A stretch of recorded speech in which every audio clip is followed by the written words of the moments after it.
భారత ప్రధాని నరేంద్ర మోదీ రాజకీయ భవిష్యత్తుకు సంబంధించి అమెరికా అధ్యక్షుడు డొనాల్డ్ ట్రంప్ చేసినట్లుగా చెబుతున్న వ్యాఖ్యల వీడియో సామాజిక మాధ్యమాల్లో వైరల్ కావడంతో భారత విదేశాంగ శాఖ స్పందించింది. విదేశాంగ శాఖ అధికార ప్రతినిధి రణ్ధీర్ జైస్వాల్ ఈ అంశంపై మాట్లాడుతూ సదరు వీడియోను తాను ఇంకా చూడలేదని పేర్కొన్నారు. అయితే ఒకవేళ అటువంటి వీడియో ప్రచారంలో ఉంటే అది అసలైనదా లేక వక్రీకరించారా అనే అంశాన్ని క్షుణ్ణంగా పరిశీలిస్తామని ఆయన స్పష్టం చేశారు. ఆ వీడియోలోని నిజ నిజాలను నిర్ధారించుకున్న తర్వాతే దానికి అనుగుణంగా తదుపరి చర్యలు తీసుకుంటామని విదేశాంగ శాఖ వెల్లడించింది. ఇటీవలే భారత్ అమెరికా మధ్య మధ్యంతర వాణిజ్య ఒప్పందం కుదిరిన కీలక సమయంలో పాత వీడియోలు లేదా వివాదాస్పద వ్యాఖ్యలు మళ్లీ తెరపైకి రావడం దౌత్య వర్గాల్లో చర్చనీయాంశంగా మారింది.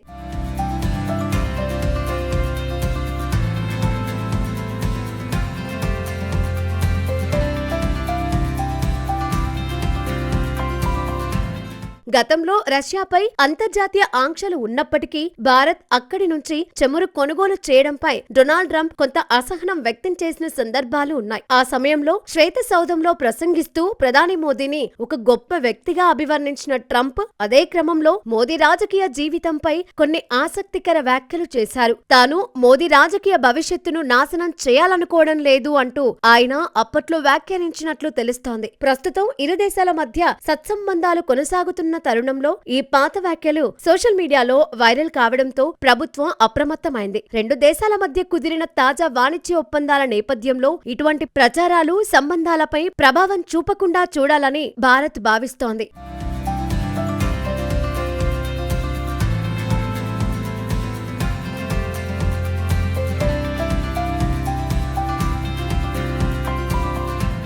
మరోవైపు పశ్చిమాసియాలో శాంతి స్థాపన కోసం అమెరికా తీసుకుంటున్న చర్యల్లో భారత్ ను భాగస్వామ్యం చేయాలని ట్రంప్ సర్కార్ నిర్ణయించింది. గాజా పునర్నిర్మాణం కోసం ఏర్పాటు చేసిన ప్రత్యేక శాంతి మండలిలో చేరాలని భారత్ కు అధికారికంగా ఆహ్వానం అందినట్లు రణ్ధీర్ జైస్వాల్ ధృవీకరించారు. ఫిబ్రవరి 19న జరగనున్న ఈ మండలి తొలి సమావేశానికి భారత్ హాజరవుతుందా లేదా అనే అంశంపై ఇంకా తుది నిర్ణయం తీసుకోలేదని ఆయన వెల్లడించారు. ఈ ప్రతిపాదనను భారత ప్రభుత్వం నిశితంగా పరిశీలిస్తోందని, పశ్చిమాసియాలో శాశ్వత శాంతి కోసం ప్రధాని మోదీ ఎల్లప్పుడూ సానుకూలంగా ఉంటారని జైస్వాల్ గుర్తు చేశారు. అమెరికా నుంచి వచ్చిన ఈ ఆహ్వానం అంతర్జాతీయ వేదికపై భారత్ కు పెరుగుతున్న ప్రాధాన్యతను చాటి చెబుతోంది.